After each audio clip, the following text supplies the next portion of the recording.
Soy José Luis Álvarez Rodríguez, pastor. Vamos a orar. Padre, te damos gracias por permitirnos estar en tu presencia y poder escuchar tu palabra. En el nombre de Cristo Jesús. Amén. Vamos al tema, el dilema del apóstol Pablo, primera parte. Vamos a leer Filipenses 1:21. Porque para mí el vivir es Cristo y el morir es ganancia. Mas si el vivir en la carne resulta para mí en beneficio de la obra, no sé entonces qué escoger. Porque de ambas cosas estoy puesto en estrecho, teniendo deseo de partir y estar con Cristo, lo cual es muchísimo mejor. Pero quedar en la carne es más necesario por causa de vosotros, o sea, por causa de la iglesia. Esta carta la escribió Pablo cuando estuvo preso por primera vez en Roma y no sabía lo que iba a suceder. En Filipenses 1:7-13, vamos a leerlo, 1:7. Como me es justo sentir esto de todos vosotros, por cuanto os tengo en el corazón y en mis prisiones, y en la defensa y confirmación del Evangelio, todos vosotros sois participantes conmigo de la gracia, porque Dios me es testigo de cómo os amo a todos vosotros con el entrañable amor de Jesucristo. El 13. De tal manera que mis prisiones se han hecho patentes en Cristo en todo el pretorio y a todos los demás. Y la mayoría de los hermanos, cobrando ánimo en el Señor con mis prisiones, se atreven mucho más a hablar la palabra sin temor. Pablo estaba en la cárcel cuando escribió y les decía, los animaba. Ellos no estaban en la cárcel, pero los animaba a compartir de Jesucristo. Y en el 21, porque para mí el vivir es Cristo y el morir es ganancia. Mas si el vivir en la carne resulta para mí el beneficio de la obra, no sé entonces qué escoger. Tenía ese dilema, ¿qué hacer? Para mí el vivir es Cristo.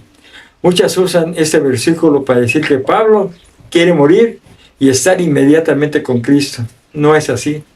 Él sabía que no iba a estar inmediatamente con Jesucristo, que no iba a ir al cielo inmediatamente. Él iba a ir a la tumba. ¿Y dónde está Pablo actualmente? En la tumba. Él no está en el cielo. Filipenses 1:20. Conforme a mi anhelo y esperanza de que nada seré avergonzado, antes bien, con toda confianza, como siempre, ahora también será magnificado Cristo en mi cuerpo, o por mi vida, o por mi muerte. ¿Sí? Pablo hablaba de un anhelo o ardiente, una esperanza de que en nada sería avergonzado.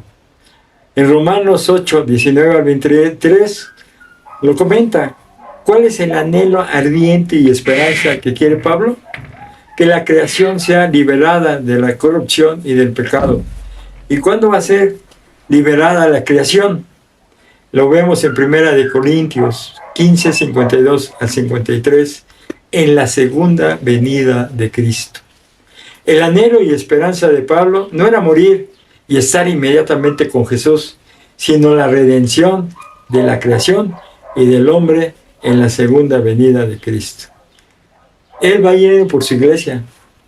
Él viene por los que están muertos en Cristo, los va a resucitar. Y los que están vivos en Cristo, a los dos va a transformar su cuerpo y nos va a llevar al cielo. En Filipenses 1:20, conforme a mi anhelo y esperanza de que nada sería avergonzado, antes bien, con toda confianza, como siempre, ahora también será magnificado Cristo en mi cuerpo, o por vida o por muerte. Por vida es seguir predicando el Evangelio de Cristo, pero por su muerte, dice en Juan 21:18-19, por el sacrificio de morir por causa de Cristo. Pedro murió crucificado, otro mártir que glorificó a Dios con su muerte. En Hechos 7:59-60, Pablo vio la constancia y la fe de Esteban. Pablo quedó impactado rumbo a Damasco. Jesucristo habló con él. Filipenses 1:21. Porque para mí el vivir es Cristo y el morir es ganancia. Porque para Pablo el vivir es Cristo y para Pablo el morir era ganancia. ¿En qué sentido es ganancia al morir Pablo? Lo vemos en Apocalipsis 14:13, porque va a descansar de sus trabajos. Vamos a ver qué dijo de su vida Pablo en 2 de Corintios 11:23 al 29. Narró algunas cosas que había vivido por causa de Cristo: persecución, golpes, etcétera, maltratos, lo mataron, ¿sí? Los judíos. Filipenses 1:22.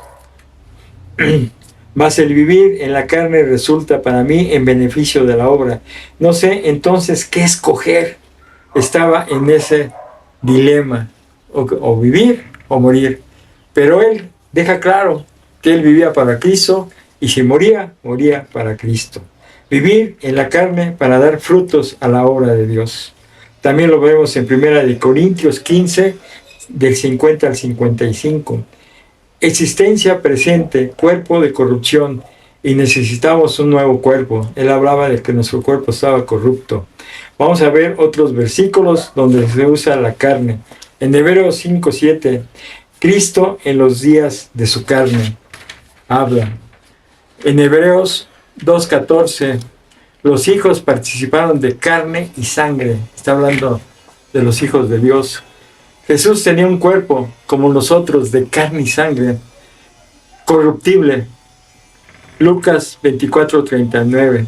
Cuando Jesús murió, tenía un cuerpo mortal, contaminado, con 4,000 años de pecado. Él tomó el pecado del mundo, 4,000 años. Los pecados pasados, los presentes y los futuros. Y cuando resucitó, tenía ya un cuerpo glorificado. Dios le había dado un cuerpo glorificado. En Filipenses 1:22 vamos a volver a leer. Mas si el vivir en la carne resulta para mí en beneficio de la obra, no sé entonces qué escoger. La respuesta está en Colosenses 1:5 al 6. Es mejor predicar el Evangelio. Juan 12:24. Llevar mucho fruto con la predicación del Evangelio, y que mucha gente se salve como por testimonio de cada uno de nosotros de la palabra de Dios. Tenemos que escudriñar la palabra de Dios para no ser engañados.